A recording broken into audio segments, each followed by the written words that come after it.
If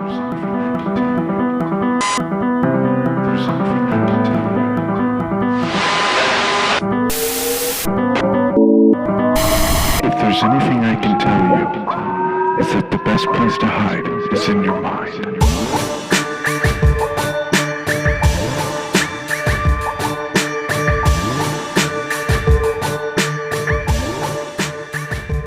So, the other reason that we called you.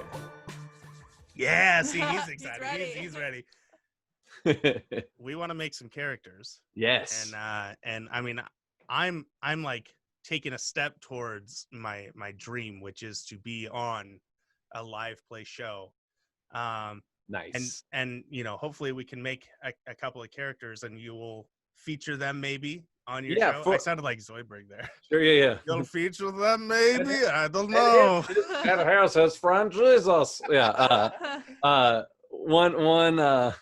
One fun thing for Refuge, for people listening and watching, is that we, for our patrons, at a certain tier, you get to create a character, and you can pretty much make it whatever you want. I get last say in how they actually will show up in the world. Like, some of them, their names were too punny, or like, or some. Usually, if it's too ridiculous, I'll tone it down. Yeah. But we bring them into the world, so they get to affect the world, right, and affect the story. And so I have a nice little like folder of fan-made characters. Right. And if I'm sending them to a city or just an encounter and I need a character, I can be like, ooh, is there a fan-made character that you can that fits that would be nice to drop in? Yeah. And that's awesome. And the highest tier, you get to make a character that will die. So they are destined to die. So there's that too. Yeah. But Harold is one of our player and myself's favorite fan-made characters. Harold's a troll who lives at a bridge, and he likes shiny things. And I was like, oh, like the guy made him really well. And I was like, oh, I'll bring in Harold. And it wasn't going to be a combat encounter unless they really needed it to be. Right. But I had someone in the town be like, oh, if you're going to go that way, take Harold something shiny. Watch out for Harold. And there's like, well, who's Harold? And then they roll up, and there's this troll hanging out a bridge. It's like, you got to pay the toll.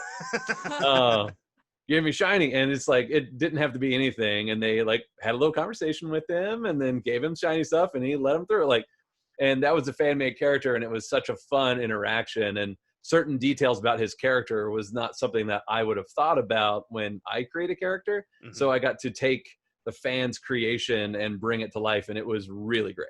Even our intrepid group met a bounty hunter who was NPC created by patron, right? And that's right. Yeah, they got into a fight with them, right? Yeah. Carter is probably my agent of chaos at the table. But Ash was like, okay, I'll pay him off. And then I just was watching him as Dungeon Bash does, and I saw his eyes change. I was like, you know what? No. I was like, oh, you're doing this? Yeah. I was like, this guy's higher level than you, but here we go. Yeah. Oh man, worked out. So good. And then on top of that, which I mean, I'm excited to try and create an NPC that you can use somewhere. Yeah. But Hannah has never played. She's never created a character. And on our show, we've, at this point, by the time this airs, we will have talked about Gary Gygax and Dungeons and Dragons. And then I'll also have talked to Carmichael a little bit about stuff. So I want our listeners to have the experience of what it looks like to create a character, because beautiful.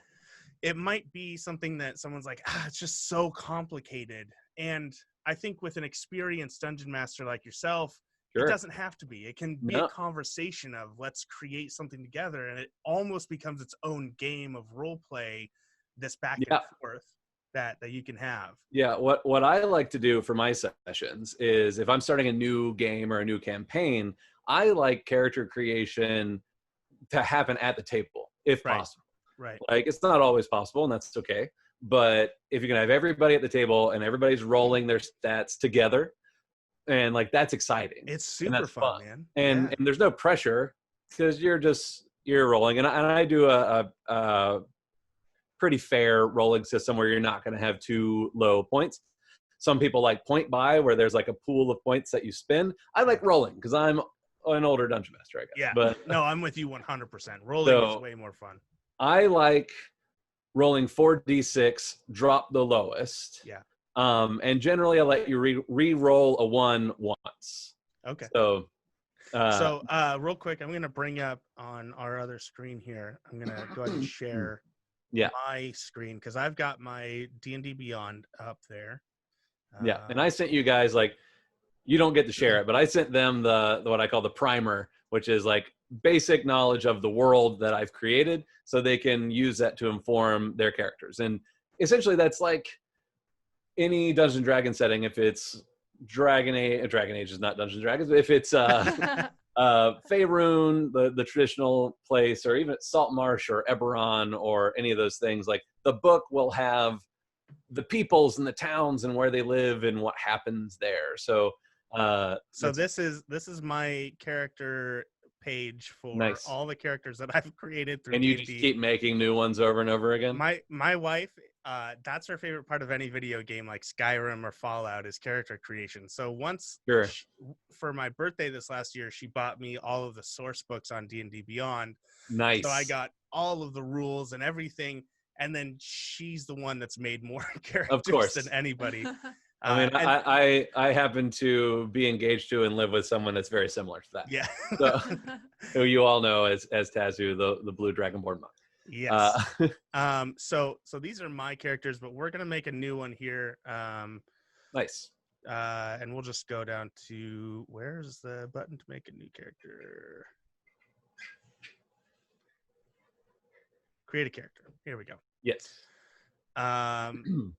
I also have my massive bag of dice. Nice. And then my chest full of special dice. Ooh, everybody's got special dice.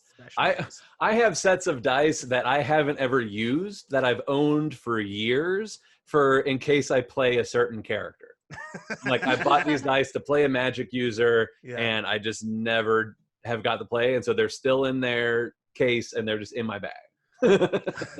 So we can save Hannah. We're gonna work on your character first because I think mine's gonna go a lot faster. Unless if you're more comfortable with it, we can do mine first, so you can kind of get an idea of how things will work. It's up to you. You know what? Let's do yours first. Okay. So this was my idea, and you can tell me how well it works for you, Jarrett. Okay. I was on Carmichael's podcast, Classes in Session. Sure. I don't know if you got to hear that episode or not. Not yet. I'm awful behind on media consumption. And in these episodes that they have guests on, they figure out what their guest is, what class they would be. Right. And I let them talk for a while, try to figure me out. And then I kind of just put an end to it. And I was like, hey, look, I would be a cleric of the knowledge domain. Nice. Because everything about them, they're about helping people, but they're always about like learning more, and they can pick up little skills here and there and stuff. And I think with my love of D&D, where I came from loving comic books, where I came from loving the Bible, now I'm doing podcasts, like it's all very much a part of that. And then of course I think Austin was saying that he thinks I'm actually Bard College of Whispers.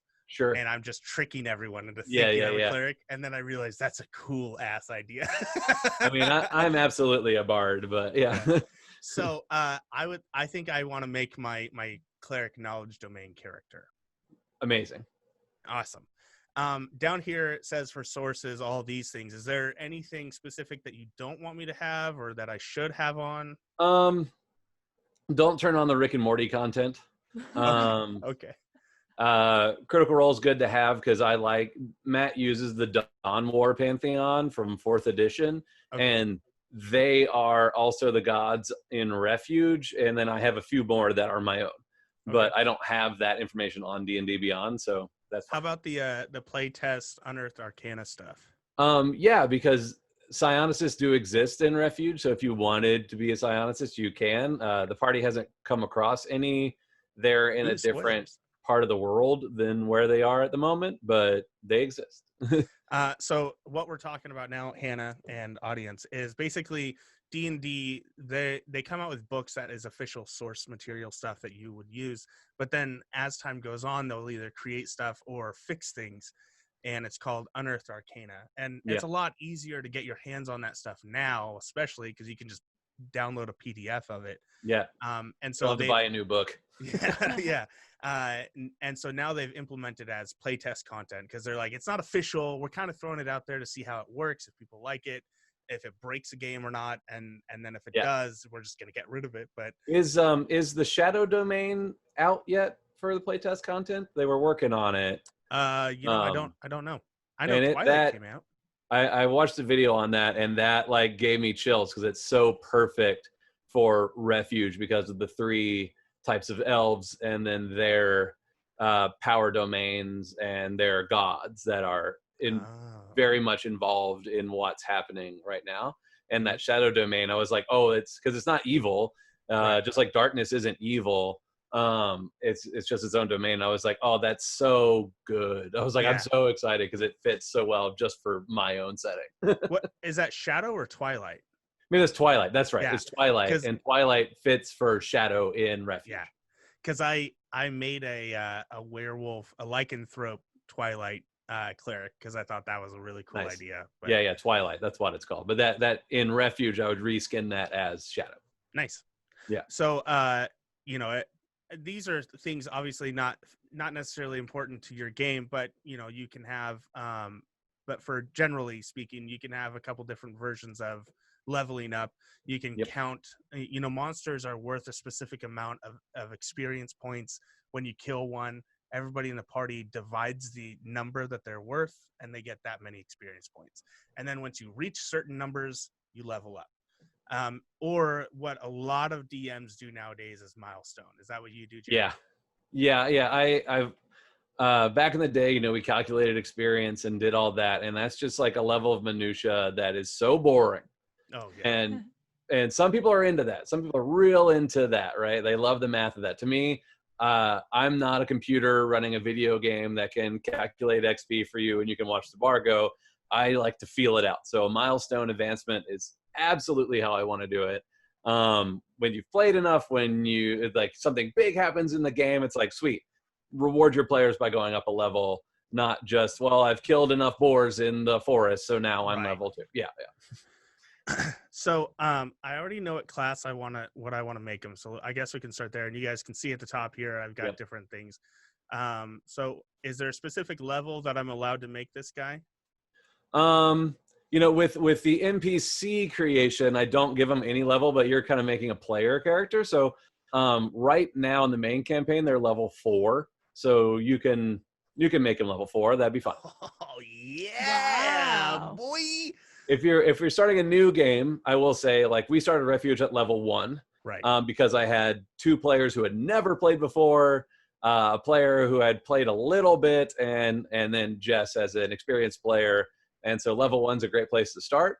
But if you've played a little bit, I would suggest starting at level 3 for people starting new games at home. I think 3, there's still where you get to start picking the cool stuff. Yeah, you get to pick cool stuff, but it's not overwhelming. It's not too much. Yeah. Yeah. And so there might be some jumping back and forth here because a lot of this is dictated by my ability.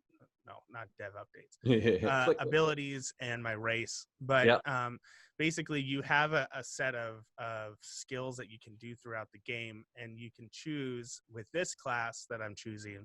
You can choose to be proficient in a couple of them, and basically that makes it so that I can be even better with it. I can take a very specific number that grows with your level and apply it to this. Okay. Yeah, man, 5e made this so easy, and D&D Beyond even then makes it so much easier to do.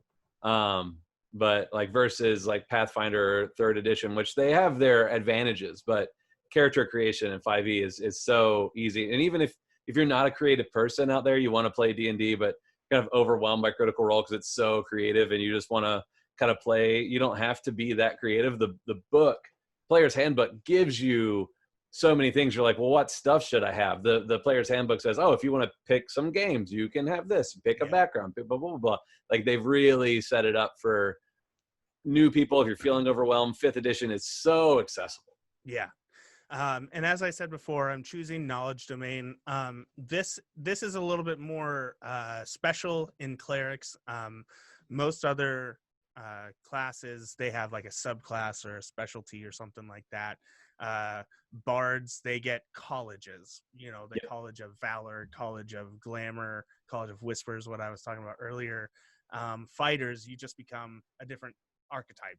You get champion, samurai, battle master, and at level 3, that's where you get to choose those things. So that's why level 3 is a good starting spot, because you get to get more specific about what direction you're going to take your character. Okay. Yeah. So I'm choosing knowledge domain, which means I'm a cleric. I have all the basic cleric things, but now I'm specifically focused on like knowing things and understanding the world around me. So each of these things, you know, when it's lit up in blue, it tells me, okay, I have something to choose. And what you'll notice is because I chose knowledge, I got the blessing of knowledge, which gives me more proficiency with other things. So my character is now going to be very good at certain things. I already chose history. So I'm going to go with, I'm a cleric, so religion is good. And I also want to know some stuff about magic. Yeah, in Refuge, that's a good choice. The world was destroyed by a massive flood, and then 1,000 years ago, the waters receded. And so you've got 1,000 years of nation building and world building, but a lot of the information was lost, and a lot of it comes through exploration and also divine sources. So being a cleric of knowledge, those are good choices. So now I'm going to wait. It's giving me the option to choose 2 languages that I know. And then this is an ability, a score improvement that happens at 4th level. So now basically I'm at a point where I want to swap over. I want to jump over to race, because I don't want to choose my languages if maybe my race is already going to give me a language. Right. Oh, okay. So now you've got this massive list, because again, my wife is the greatest wife on earth, and she bought me all the source books. And that's good, because in Refuge, it is a place for everyone. It is a setting that every race can be a player race, and not everybody has to be good or evil or any of those things. People just are people. And so in Refuge, that's like part of why I built it that way. So you can pick any race to beat. So Jarrett, in your opinion on Refuge as a cleric of knowledge, which I was really interested in reading your primer of a lot of clerics believe that like the top of mountains were, you know, places of knowledge and power during the flood.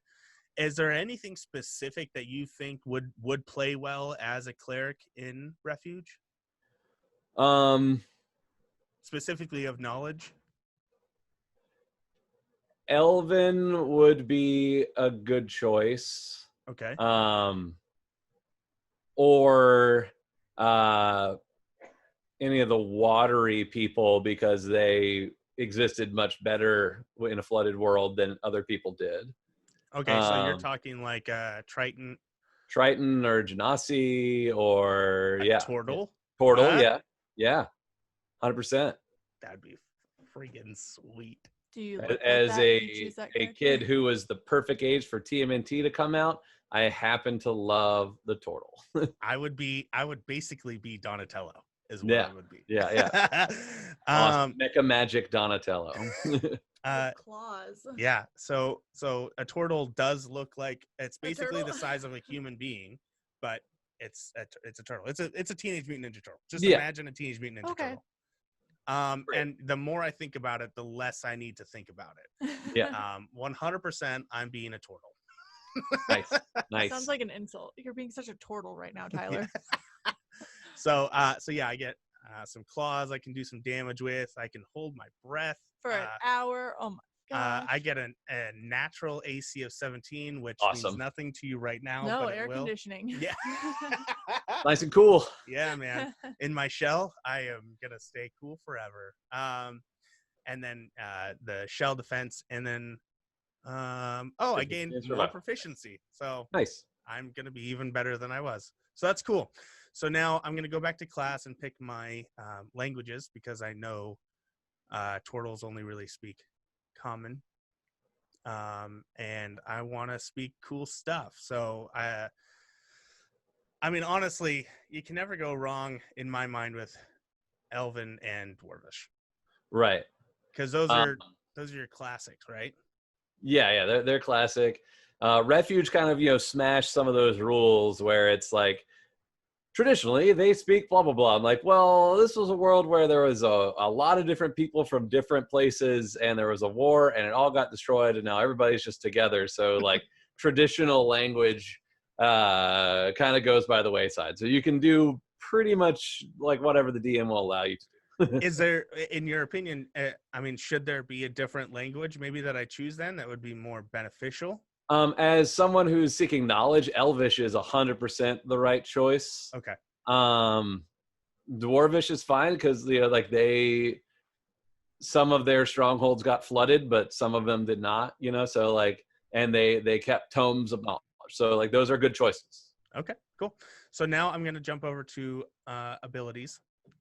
And we're going to do manual because we're going to be rolling our dice, and Hannah will be my my witness if you want that. We're all adults. I trust my players. If you can't trust your players, if they're children, yeah. But if I just rolled a natural 20 with 3 6s. Yeah, somehow 3 6s. Okay, so, and what you can see already is on here, you get racial bonuses, right? And so because I chose turtle, I got a +1 to my wisdom, +2 to strength. So that's something to keep in mind. Whether you want to really max something out or try and level everything out, that's going to play a big part of that. Okay. So I'm going to pull out, you said you do 4 6s, correct? 4 6s, take the top 3. Okay. And some people at home like that. This is a very generous roll, but some people hate it when things are low numbers, like below 10. And I'm like, you know what? That makes things interesting. So you don't have to worry about it too much. But I genuinely like not too many bad scores, but I like it when there are at least one, when there's one bad score. Yeah. Because it's about learning how to play in your weaknesses a little bit. Like the video gamer in me wants them all to be high, but yeah. Right. I know in the player's handbook, which we have right here, by the way, the player's handbook says when you're rolling, it's 4 6s, you take the top 3. And then if I remember correctly, and I could be wrong, you can't get less than 8. Or like you get to re-roll one thing that's less than 8, something like that. Yeah, I since I allow re-rolling of ones one time, like you if you roll a 1, you re-roll it. If it's a 1 again, you got to stick with it. Sure. But I haven't ever found that when rolling 4d6 6 times that I don't think anyone's ever been lower than 8. Like I don't know, like the stats, like the statistics probability just aren't in your favor, or are in your favor. Sure. So when I roll these, I'm going to put the numbers in, strength, dexterity, constitution, intelligence, wisdom, and charisma. Those are the 3 attributes that create your character, essentially. That's 6 attributes. Did I say? You said 3. Thank you. I was like, wait, do we only get to choose 3 of them? No, you get 6. I'm going to put them in as I roll them, but that's not where they're going to stay. I'm just typing them in there. Oh, okay. You get to choose where you want them to go. Some DMs would say no. Some DMs are like, no, yes, you're rolling strength. Yeah, you're rolling. Nah, I think that's like, I get it, but I'm also like, put them where you want to put them. All right, so Stephen Colbert talked about that, where they would roll their stats, and if they weren't good in order, they were like, well, he goes and becomes a farmer, and then they start over. Nice, that's good. So I got 2 3s, a 2, and a 6. So I'm going to take the 6 and 2 3s. So that's 12. Yeah. Now, this is a good spot to talk about, like, a normal, I've just put 10, a normal human being within the world, or within the rules of D&D, 10 is like just a standard person. Yeah, 10's average. So so wait, how come you only took 12 instead of 14? You're taking the top 3. Oh, okay. So you roll 4, take the top 3. Top 3, okay. And so if you're at 10, you're a normal person. It's not bad to have 10. It's not great to have 10, but you're not going to get any negatives. Einstein would be like a 15 or 16 to his intelligence, right? Arnold Schwarzenegger, at least the characters that he plays, would be like a 16 to his strength sort of thing. Like, 18. Yeah. So that's kind of how that works. So I got 6, 2 3s, and a 4. So I've got 13 with those top 3. 13. I'll do this a little bit quicker now. Just 6, 3, 2, 2. So 11. These are looking really good. Oh, why'd you have to say that, man? Because I'm the dungeon master. Yeah, you're right. I gotta help this guy out a little bit. 4, 4, 3, and 2. So yeah, 11.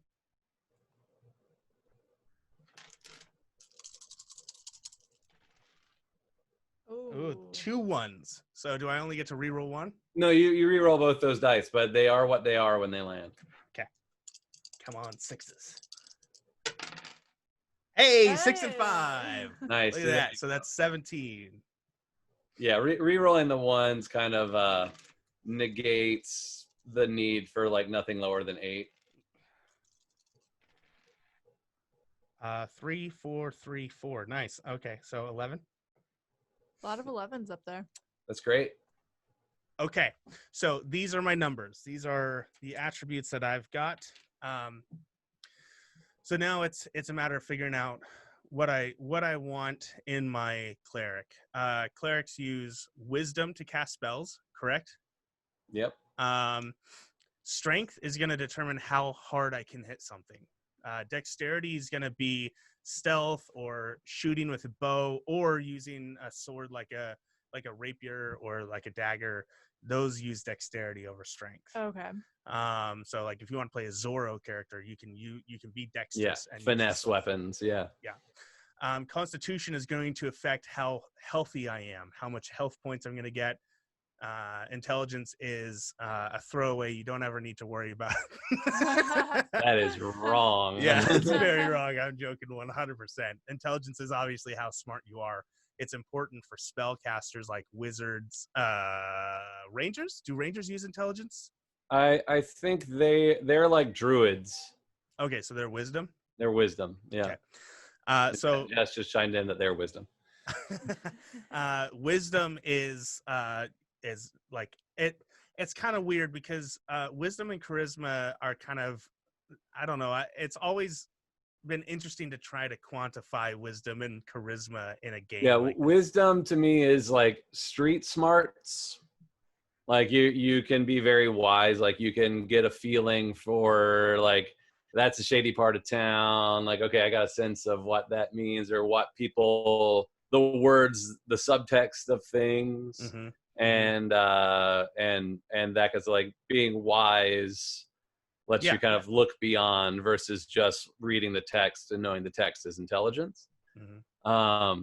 And charisma to me is like part of it is like how attractive you are, but it's also like how you can talk to people and like your way to navigate through social situations is a lot of charisma. Lots of deception is in there. Con artists are very charismatic people. So my character is going to have it's going to be a low charisma. He's not going to have a lot of charisma. I think I'm starting to formulate an idea of what I want this character to be as far as his backstory. Nice. If I go with wisdom on my 17 on my wisdom, that gives me an 18 total. Nice. Which is a great start for that. Yeah. I want him to be able to hit and take a hit. So I'm thinking I'm going to do Constitution and Strength as his next two biggest, or I want him to be book smart as well because he is a intelligence knowledge domain. Yeah. Right. So that's what's kind of hanging me up a little bit.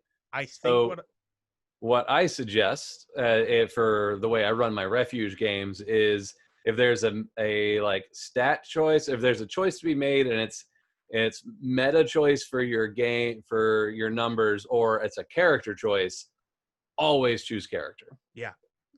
I get that 100%. So I'm going to go ahead and make my next biggest, which is 13. I'm going to make that on my intelligence. So dexterity is 11 now. For the moment. That might change, but honestly, I don't know if it will. I think I will also. No, I like that. No, I think what I'm gonna do is swap Constitution and Strength, and that way. So now my Strength goes to 13 because he gets that +2 racial bonus. +2 racial bonus, yeah. And my Constitution gets a +1, which can really help. Yeah. Basically, every level, I get an additional hit point on top of whatever I roll for that leveling up process. Mm-hmm.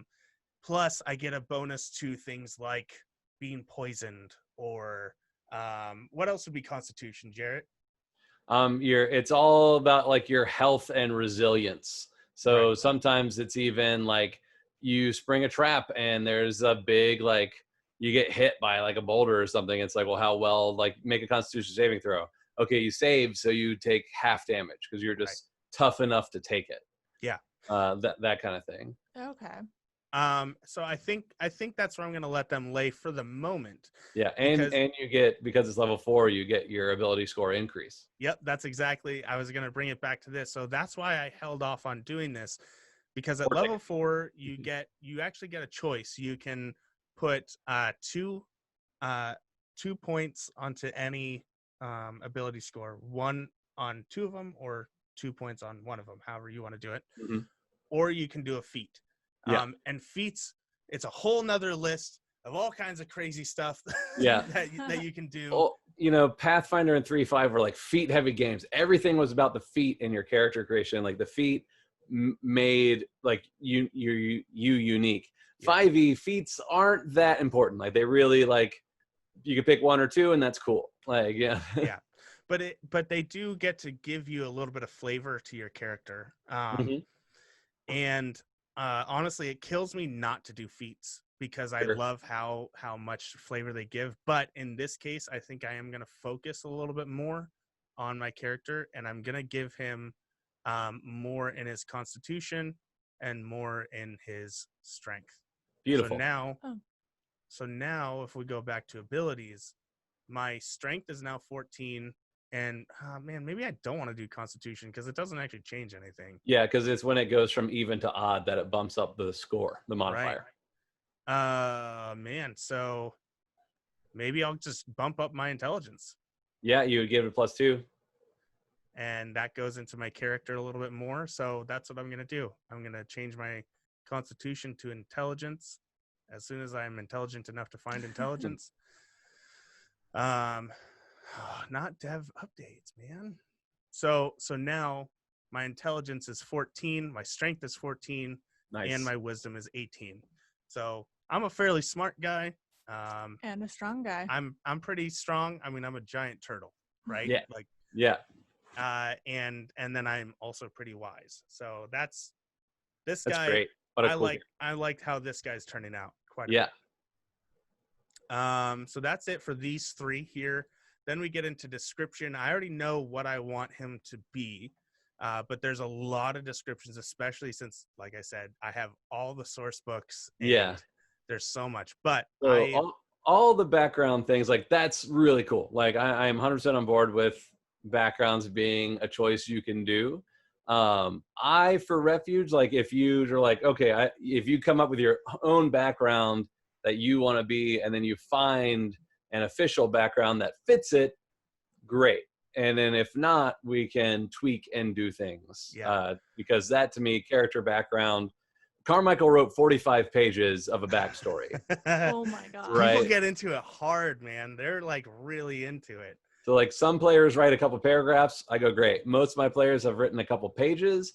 And then for the home game, Carmichael's character, he wrote 45 pages. It's insane. So but that more for the person playing to inform their decisions, or does the DM like enforce things based on their backstory? It's both. So it helps them, like, especially if you're Carmichael, it helps you be like, well, what decisions would I make? It's helpful for him as a player to go ahead and spell all that out. Some people want to find that in game. And some people just want, like, oh, my parents were like Jess's home game character. Her parents were kidnapped after she had a fight with her parents and she left. And then when she came back, they were gone. And they had been kidnapped and she didn't know what had happened. Luke and so Skywalker. We spent a long time. Right. So, but that was about it. There wasn't a whole lot more to her, but that informs me as the dungeon master, be like, okay, for what she's wanting to do in the world, let me work this into the world. Let me come up with an idea and a story. And for her quests, because I like making quests for the characters to do, so that the player really can cool. invest more into the world as well. And it helps me world build even more, because it's like, okay, because you get to play off of that. Yeah, can something like this have happened? And blah, blah, blah. I'm like, okay, I got an idea for that. Yeah, totally. And then spins off. So I went with Hermit for my background. And I think what I've decided is this character, he was, I don't know how or why, but he basically grew up in a library. Okay. And the goddess in the primer that you sent, it was the goddess Ayun, I believe. Ayun, yep. Is the goddess of knowledge. The knowing mistress. Right. And so he basically worships her because he grew up in this library, and he doesn't know much of the world outside of books. And now he's ready to write his own book. So he wants to go on an adventure and absorb as much knowledge as he can to write a book in his own. So now he's going out into the world. Love it. And so he's a hermit because he's been alone basically his whole life, living in this library. And like I said, I love how you put that a lot of these ancient places were built into mountaintops and things where maybe they weren't covered with water, maybe they were just out of reach or whatever. And so maybe he comes from something like that. And I'm keeping it more open so that if he wants to use it, he can do whatever he wants with it. And so with that, what do you think would be a good third language to choose? Okay, he knows Elvish and Dwarven, and then let's see. The Infernal or Abyssal has a place because of the Everwar, and it's like all the myth of the world is all these peoples came to refuge to escape the Everwar, and then as it tends to happen, the Everwar found them anyway. But those are not necessarily Abyssal and Infernal, but there's a lot of that. So you'll find. Is there like a watery language? Would that be like Aquan, I believe. Yeah, I didn't see that. Yeah. So you could always just write it on your sheet. I wonder if I already know it. Primordial, I think, would count as well. Primordial is what it's listed under. Yeah. Then each like race. You know, she can just come over here and talk to us. I am working, I swear. Hi. Hi. I only know this out of experience because I am currently playing in our home game a Fire Genasi.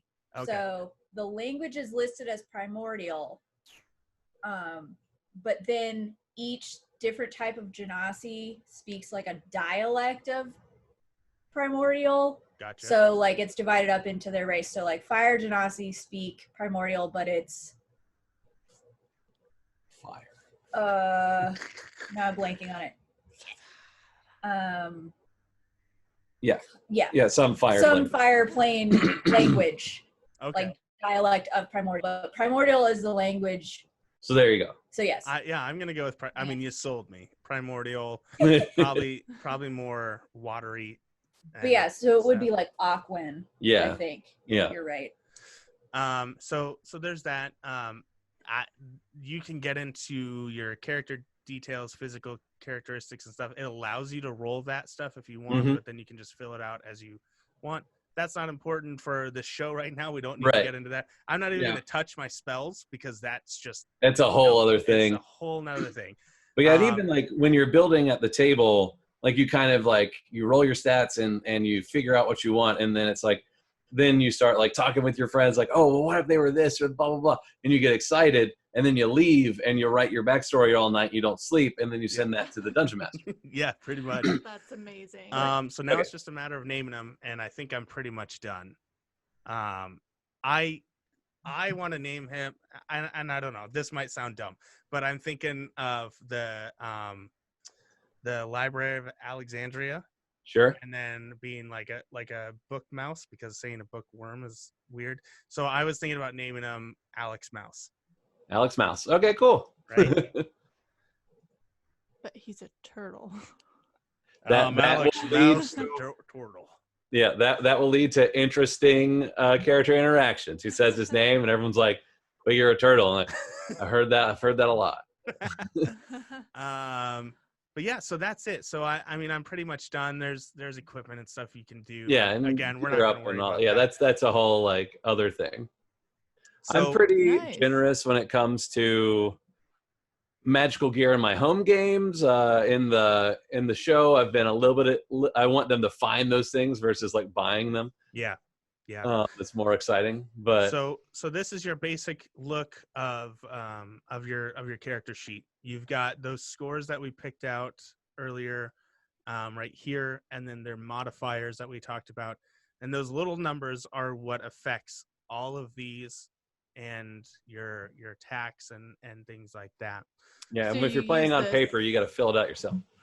Yeah, you got to fill out everything manually. Okay, so you use this to like do the math in actual gameplay. Yeah, pretty much. So it's usually these smaller numbers, and then you get your proficiency bonus, which grows. That's what I was talking about earlier. It grows with your level, and so like remember I took like history. I'm proficient in. That's why this dot is blacked out, and so I'm proficient. And the number comes from my intelligence, which is a +2. And then I'm proficient, so it gives me my proficiency bonus, and that gives me a total of +4. Oh, okay. So if I was say in a library or he's like, this happens, I'm like, all right, do I know anything about this ever war that happens? Jarrett might say, well, go ahead and roll a history check for me. Yep. So then I take a 20-sided dice like this. You can't really see it on. There we go. Maybe you can see it now. A 20-sided dice, and I roll it, and I got a 14, and then I add my +4 to it. So so my number is 18. Jarrett. And I go, yeah. So that blah blah blah blah. Yeah. And he tells me as much information as that number would basically equate to. If I roll a natural 20, then it's like, oh, you know everything about it, or if I roll a 1, you're like, what's the Ever War? Yeah. You roll a 1, you know some stuff, but you can't think of it right now. Yeah. And then when you make an attack, so I got my claws, right? And you can have weapons and such. You roll and it takes basically from no, I don't want to roll.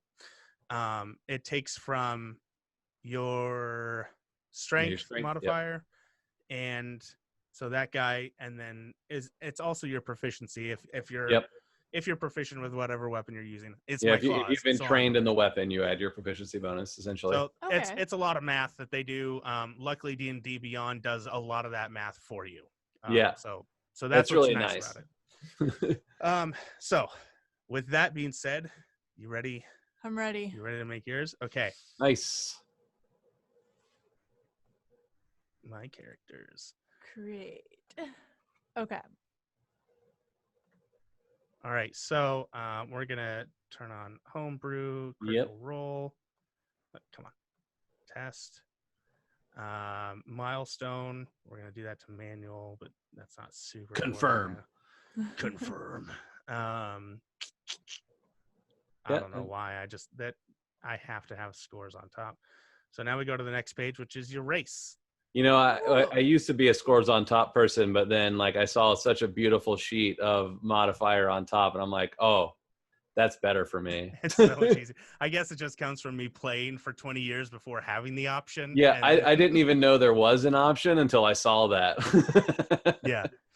So Hannah, So after looking through the information that you sent us, I have decided that I am half human, half elf, specifically the Elves of Shadow. So the Yavai? Yavai, yeah. Yavai? Mm-hmm. So what would I click on here for that? So half elf is fine. Okay. I think it's down more. Yeah, essentially, the Elves of Light are regular elves. Yeah, close the elf and then go to half elf. Sorry, I got distracted by elf. And then pick, because she's shadow, that's wood elf. Okay. So stat wise, that's what I did. I was like, okay, your Elves of Light are your regular elf. Elves of Shadow are statistic wise wood elves, and then Elves of Darkness are dark elves. So like, and then they have their own stories and everything, but stats wise, that's how it works in Refuge. Okay, nice. What's Laura's character? What is she? In the main campaign, she is she's a Yavai. Okay. Full or half? I think what is she, full or half? Not Quinn. Quinn is in the side quest. See, now you got me where I got Chandri. I think she is a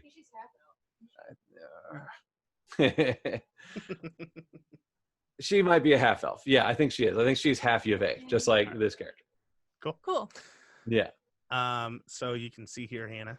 Man, that's like, I gotta, because we're starting up back to the main campaign, I gotta like go back through all my notes and go like, okay, where were they? What were they doing? Who's got what motivations? What's going on? Like, because we've been in this side quest where my mind's just been living forever. Okay, what do I choose next? Well, it's up to you. Do you want to jump over to class abilities, or do you want to focus on what this race offers? Is it because you did like class and abilities first, right? Yeah, I started with class and then I kind of jumped around. The reason why I ask is you get to choose. I guess I'll choose those after I roll then. Yeah, like when I play at home, like Chandri, Yavai, half elf. Yes, okay, thank you, Jess. I always start with rolling dice first. Okay. All right. So we're going to manual, and again, I'm just going to put these in as you roll them. It's not where they have to be. It would be helpful if I got all four. It would be a little helpful. Yeah. Oh, I got a 1. She got 1-1. Reroll it. Ooh, it's another 1. Well, you're stuck with it. I got 12. Nice. Yeah. How do I keep getting so many 1s? Roll them. Yeah, re-roll it. Okay. Ooh, nice. Okay, so I'm a benevolent dungeon master. yes, it's all about fun. Like, you want your characters to have fun, right? You want your players to have fun. So I got 16. Nice. Oh, that's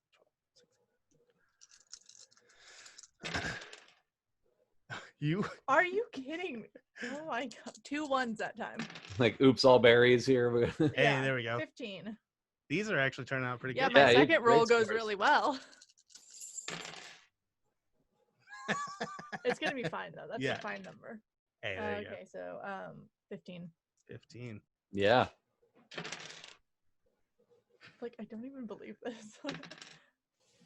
Okay, 16. Yeah, I mean, generally when you first make your first character, higher power is more fun. Yeah. I'm gonna have one really bad number in here. Oh yeah, you are. God. 8. Great. There you go. That's awesome. What a great, yeah. I mean, If you got 2. Hey, that makes sense for me in charisma. Yeah, have an 8. If you just keep that 8 on charisma, you're basically Anakin Skywalker right now. Aw, it's poor Annie. It's kind of dumb. Just a little bit. Okay. Okay, so you can place these anywhere. Something to remember with what you've chosen, you already get a racial bonus of +2 to your charisma. Oh, well, that's nice. Yeah. I could be an average human. Yeah, that's your elfness isn't so present. Your humanness is. I did give Chandri the option when she was creating her character, because she was half human. Instead of taking the +2 charisma, she got to pick a feat. It was because humans can pick a feat if they want at level 1. So I let her human blood kind of take that because she wanted to dual wield like right away. And so that was a nice way to allow that to happen. But if you want it to be your elven expression with the +2 charisma, great. So that's on you. I guess I'll leave it the way it is. Okay, yeah, now. that was just something I did in game that worked with her character and worked in the math. Yeah, with what she already wanted. Yeah. I don't know what I want though. Yeah, that's fine. Okay. Do I need to choose, because you chose like cleric, right? Yeah. And that like informed where you assigned these points? Yes. Do I need to choose that before I kind of divvy them up? I would, Okay. but you should ask Jarrett. He's the one that's, like the Jarrett, real DM here. what class should I be? / Well, how should I do this? If you're picking a class, it's basically what do you want to do? Do you want to fight things? Do you want to cast spells? Or do you want to like help? What do rangers do? So rangers are a like half fight, half support class. So you shoot arrows and cast spells and work with nature.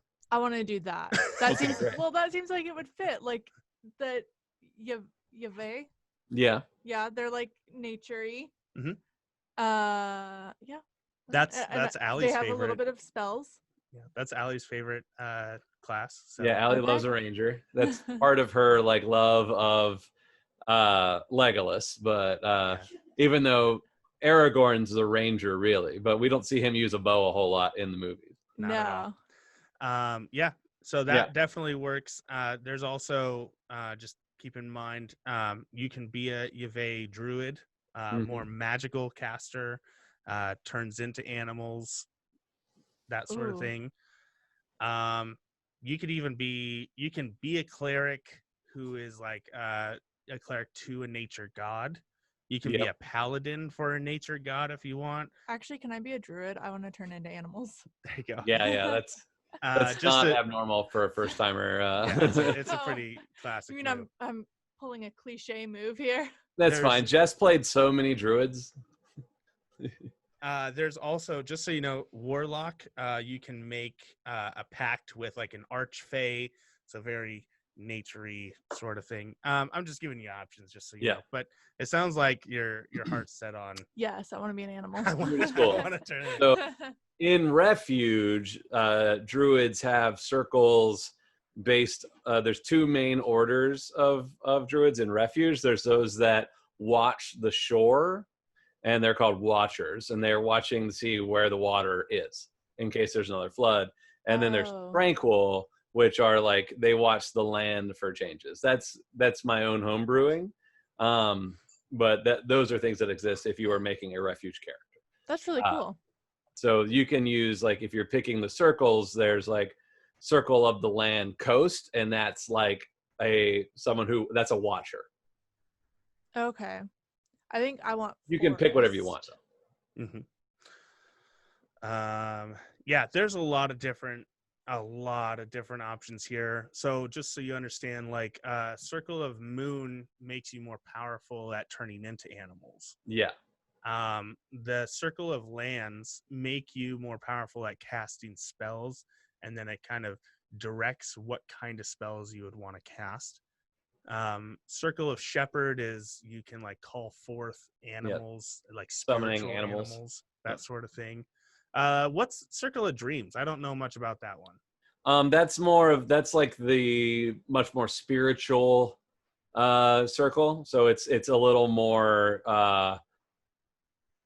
I guess it's kind of more arcane-ish. Okay. Like each class they've made, like, well, here's the fighter that's like a wizard, here's a fighter that's like a druid, here's a fighter that's like, so that's more of the I'm pretty sure that's more of like the spellcaster style druid. Yeah. Okay. I could be wrong.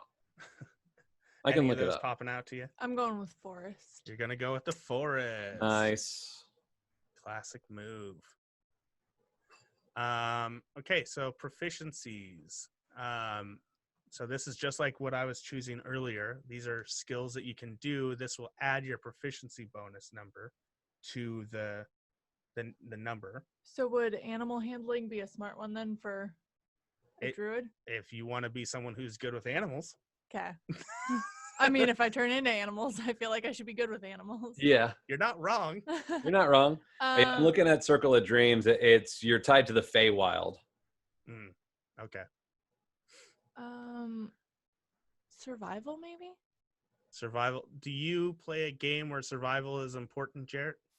Yeah, survival helps you with like general world skills. So it's kind of like using a rope or, being able to like set up your tent or like any Boy Scout type skills. Like to me, that's what survival is. Is nature more important in your world? Because it sounds like kind of a hostile, like physical environment. I mean, all D&D is hostile. Nature is important. Nature would be more of an kind of how like where I was talking about history. Yeah, that's knowledge nature. Yeah, like I would remember the histories of things because I've read about it. Nature is more of like, oh, the tree, classic Legolas, right? The red sun rises, blood has been spilt this night. That's a nature check. This tree is poisonous. Yeah. That. Well, then maybe nature then? Or yeah, nature is obviously a very important druidic skill, so I would say that's always a good choice. Wild shape is where you get to turn into animals. That's a whole thing. We're not gonna touch your spells because seriously, that's a whole thing. It'll take forever, and we don't need to do that right now. So now what I would suggest is we jump back over to your abilities. Okay. And kind of look at those. So, Jarrett, what is going to be important for her? Wisdom is the druid big one, I believe. Okay. Luckily, I've already got a 16 there. So, and then probably strength, I imagine. Because when she's not a bear ripping people's faces off, yeah, she's gonna have a sword in her hand. It's like, wisdom is definitely key. So strength more than dexterity? No, actually, I think probably dex is. Yeah, what's really interesting is dex con. My wife found this out because she wanted to play a druid that shoots a bow, but druids are not proficient with bows. Right. And it was really kind of interesting to us. Like in my mind, I think of a druid has a bow and is back there shooting and then casting spells, but that's not the case. That it's more they're either going to be an animal or they're going to be casting spells or they're going to have a staff and they're going to punch people. Yeah, because when you turn into an animal, you get those stats. Right. Like, so that's when, so that changes. Like if you turn into a bear, you're going to be stronger automatically. Right. It is kind of weird. Like you can basically rationalize anything where it's like fighters aren't proficient in perception, but you would think if you're a fighter, you are very aware of your surroundings. Yeah. But like, so a player of mine has been like, well, I'm a fighter. I should be proficient in perception. I'm like, I understand your reasoning, but that's not how they built the game. And so we're going to have to defer to the rules for balance. Yeah. So really it's up to you. Do you want your character to be more when she's fighting, is she going to be more up front and just like hitting people with a quarterstaff and stuff? Or is she going to be kind of dodging people and moving around and hitting people with smaller, less effective weapons? I think it seemed like I would want to be more upfront in fighting hands-on, but I think personality-wise, it would be the opposite. She'd be more dexterous. Hanging back and dodging. Yeah. So I might leave the numbers as they stand up there. Yeah, I mean, you're better at everything than my character is. I mean, yeah, like you have such high stats, like you're good. If it weren't for the re-rolls on the ones, this would have been really ugly. So yeah, of course. So then we're gonna jump back to race because again, because of that you get 2 ability score add-ons already. So is there an ability or abilities that you do want to bump up? Come on, that you want to mess with? Well, how bad is it to? Like, can I up charisma anymore, or is that 2-point add-on all I can do? No, you can do more. Because how bad is a 10 for charisma? 10 You're is a normal human being.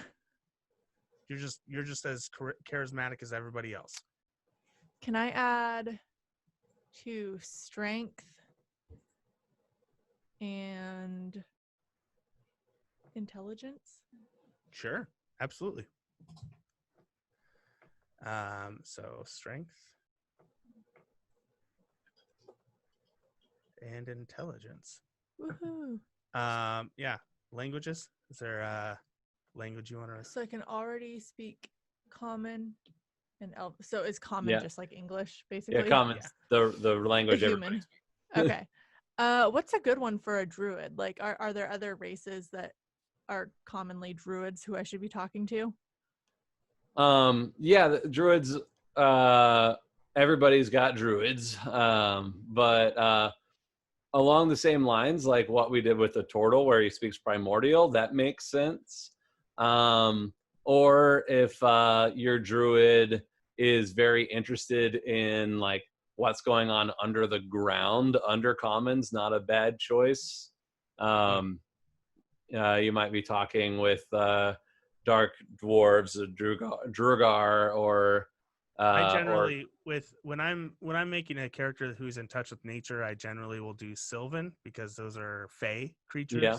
Mm-hmm. And the Fey generally touch the wild on occasion. I don't know how important it is in Refuge, but that's what I would do. I haven't done much with the Fey in Refuge. They're there, of course, but it's not so connected to the Feywilds for me.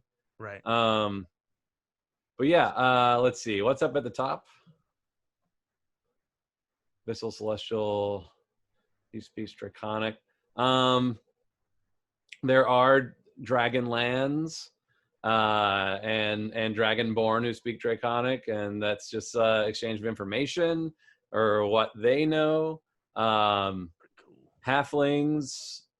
I have a love of halflings. I have a very intense love of kobolds, and they speak Draconic. So, and it's really whatever. Like, you could be like, oh, well, my character is half elf, but I grew up with orc parents or half orc parents, and so they, so I know orc. Like, you could totally do it that way too. Just whatever your backstory kind of. Yeah. How about primordial, so I can talk to Tyler? Yeah. Are we? You get commune with? Are we just gonna be a traveling pair that just like podcasts, but somehow does it in a fantasy? Yeah, style? you guys have a parchment scroll that gets copied and is very popular. That people woo magically disperse it to the cities and. Perfect.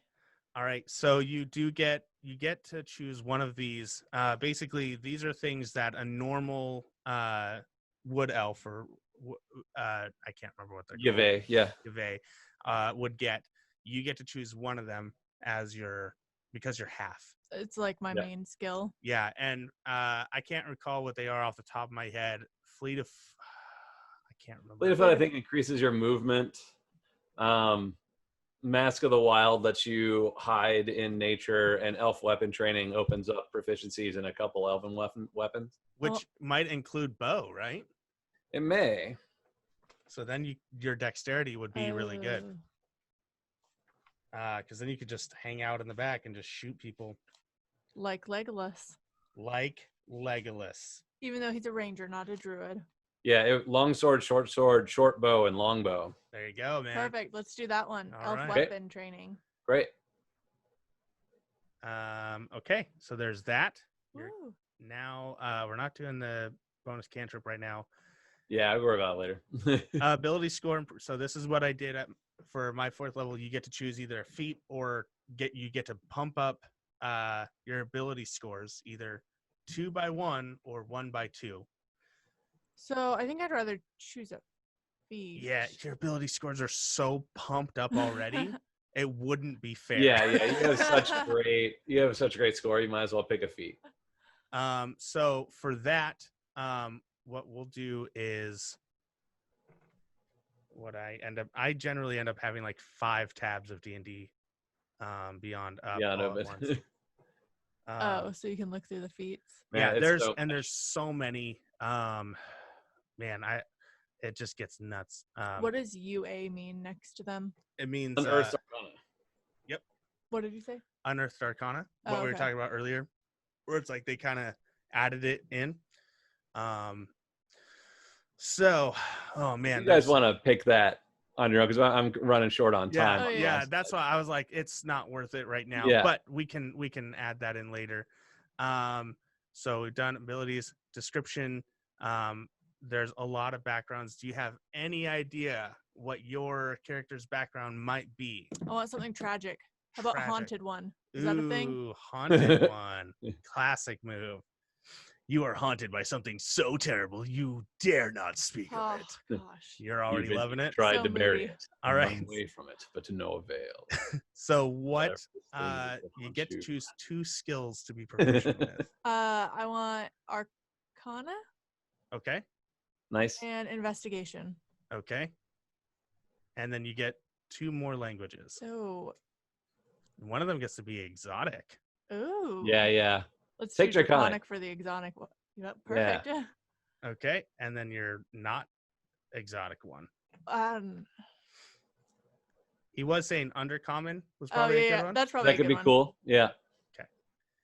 Okay. There's also in Refuge there was an event that happened, and all these I've lost my mind. All of the half devil people, tieflings, all the tieflings like went to this spot in the desert, and then half of them like didn't come back. Like they were just, a lot of them were wiped out, and then some that got away became humans or elves. Very strange. But then 20 years later, all these tiefling babies just show up places. Like you just wake up one day and there's a baby.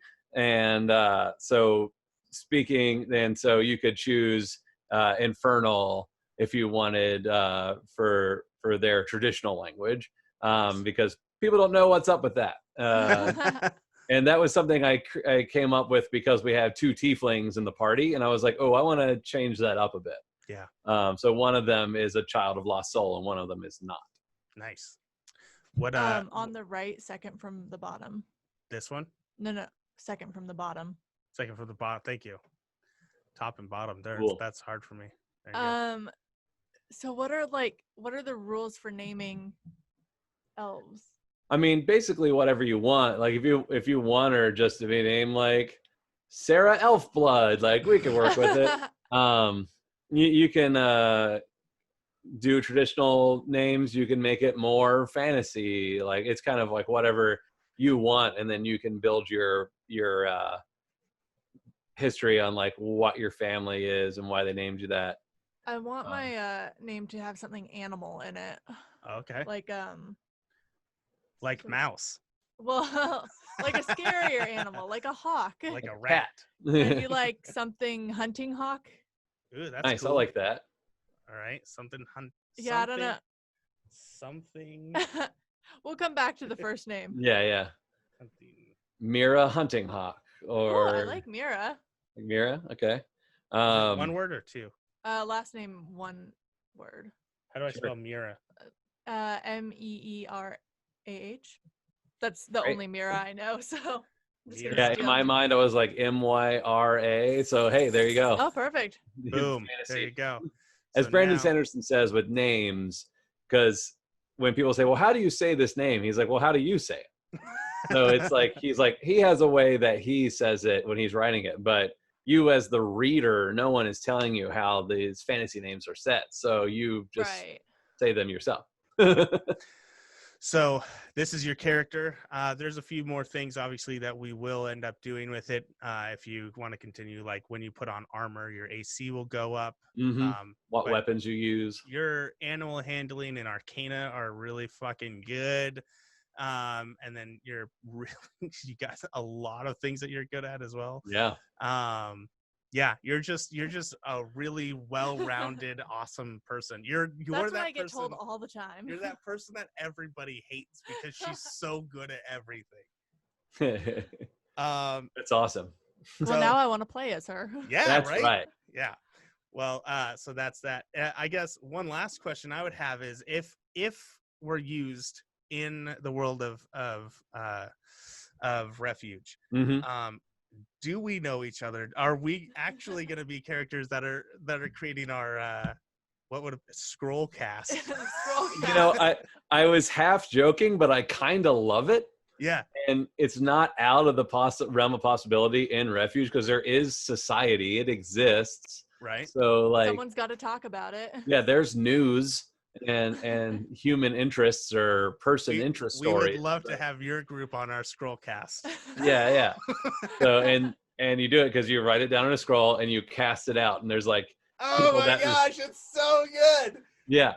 I love it so much. So I'm all right with that. I think that's one, funny, but also like cool and real. How did we meet? If I'm from a library and you're from the nature, how did we come together?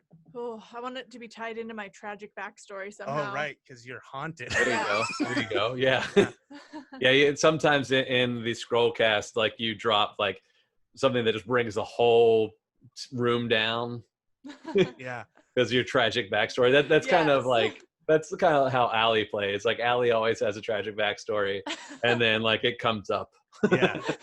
And everyone gets very awkward. I mean, a quick idea is essentially you were running from whatever you're haunted by, and you stumbled into this old library where you found little old Alex hanging out. And you realize that I've read a lot of books. And we figured out that we want to do our scroll cast together. Sounds perfect. I have a hard emotional shell. You have a literal shell. I love it. Yeah. I love it. Yes. So that's it. Alex and Mira, the hunting hawk and the mouse. Woo. Oh, that's a good pair, actually. Yeah, it is. Yeah. Nice. All right. I love it. Well, thank you for guiding me through this process, Jarrett. No problem. It was not as scary as I thought it was going to be. Nah, yeah. It's part of the fun, I think. It's a lot more fun than just because, like, you saw how many characters I have. I'll just sit around and be like, "Oh, I'm gonna make another character." And then you go on Dwarven Forge and you build your mini. Yep, that's exactly what I do, man. Yeah. So, all right, Jarrett, did you have anything else that you wanted to shout out about before we let you go?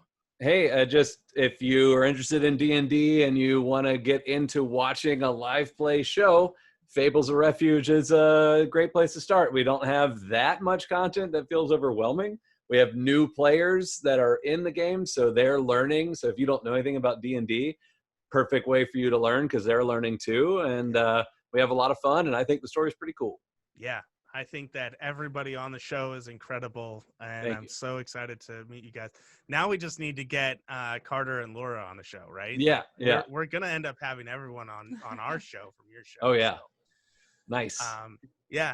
Thank you so much, man. I appreciate it. And as soon as our scroll cast comes up on your show, let us know so we can shout it out. It's gonna be cool. And did you have anything to say before we take off? No, just thank you. This was fun. I'm glad you had a good time. Yeah, and we'll be sure if anything gets in our way to hit it with the quarterstaff. Yeah, I fuck it with my quarterstaff. All right. So fun. All right, guys. Guys, thanks for having me. Bye. That can be a nice edit point for you. Yeah. Yeah. All right, man. Thanks so much. Seriously. Hey, thank you guys. That was fun. Yeah. Yeah, if you guys need anything from us, I mean, I don't know what you would need, but if there's anything we can ever do to help you guys out in any way, feel free to reach out to us. If you flesh those characters out, just email them to me. I will do that. Ooh. Do you want just like a PDF of the character sheet or whatever? Sure. Yeah. Okay. All right. We'll and whatever backstory you write for them, just send that my way. Yeah, I'm sure Hannah will give you a 45-page backstory. It will not be 45 pages. That's such a Carmichael thing. Yeah, absolutely. Yeah. But cool. All right. Because El Capitan, Disney's movie theaters, is selling their snacks on the street now, and I've ordered Mickey Mouse pretzels like they sell at Disneyland. So we're gonna go get some. Ooh, nice. Enjoy. It's gonna be a good time. So, all right. Thank you guys very much.